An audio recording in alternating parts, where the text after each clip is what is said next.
Nous nous trouvons dans la maison familiale d'un des plus illustres Français. Le général Charles de Gaulle est né ici, à Lille, le 22 novembre 1890, un lieu de mémoire actuellement en plein chantier.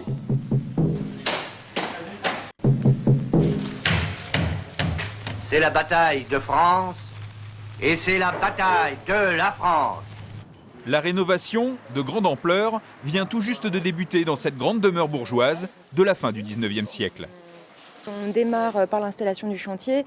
Qui dit installation du chantier dit dépose des verres de la marquise qui vont être refaits à l'identique et qui n'étaient pas les plus anciens. On est obligé de casser, mais qu'on se rassure, ce n'étaient pas des verres d'époque.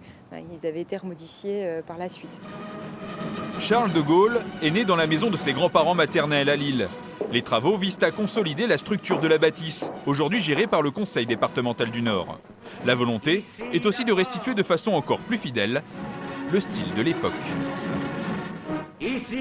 Comme dans les autres pièces du rez-de-chaussée, on va retrouver en fait non pas ces couleurs grises, mais toutes ces couleurs en faux bois et en faux marbre. Demain, vous avez quelques pièces, notamment la chambre natale, la chambre de la grand-mère, la cuisine, la salle d'eau, qui seront effectivement restaurées à l'identique, non pas par photo, parce que des photos on n'en avait pas, mais par des témoignages nombreux. Mais tout cela a un coût. 3,5 millions d'euros au total, à la charge principalement du conseil départemental.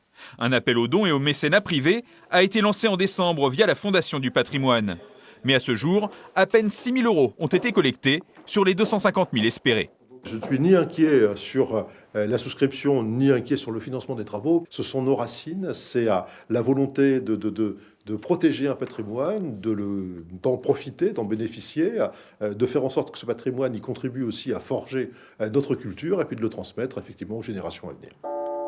À Bergues, l'appel au fonds privé a contribué à la rénovation du carillon du Beffroi, rendu célèbre par le film Bienvenue chez les Ch'tis. 238 000 euros provenaient du mécénat d'entreprise, 27 000 euros des dons de particuliers, sur un budget total d'1,5 million. Dans la commune voisine d'Onscott, la restauration de l'hôtel de ville, bâti au XVIe siècle, a bénéficié d'une autre manne privée. 28 000 euros reversés par le loto du patrimoine, initié par l'animateur Stéphane Bern. Une bénédiction pour le maire qui a dû patienter 10 ans pour boucler le financement des travaux. On n'est pas Notre-Dame de Paris non plus, donc vous avez bien vu que lorsqu'il y a eu ce drame sur la cathédrale, les partenaires se sont très vite mobilisés. Quand on est une petite commune avec des moyens de communication qui sont moins importants, forcément c'est plus difficile à convaincre. Ce qui a été déclencheur, c'est ces 28 000 euros qui nous ont amené le reste du financement et on arrive aujourd'hui à 80% de subvention pour ce dossier.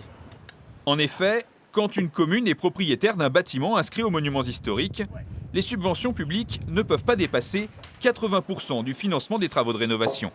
L'appel au fonds privé est donc indispensable pour les municipalités. Même si l'argent reversé par le loto du patrimoine représente moins de 4% du budget total de rénovation de l'hôtel de ville d'Onscott, cette somme a été essentielle pour lancer ce chantier de rénovation. Aujourd'hui, dans les Hauts-de-France, 30 autres sites vont bénéficier de cette manne. C'est à la fois important et insuffisant au regard des besoins d'un patrimoine en danger qui souffre du temps qui passe.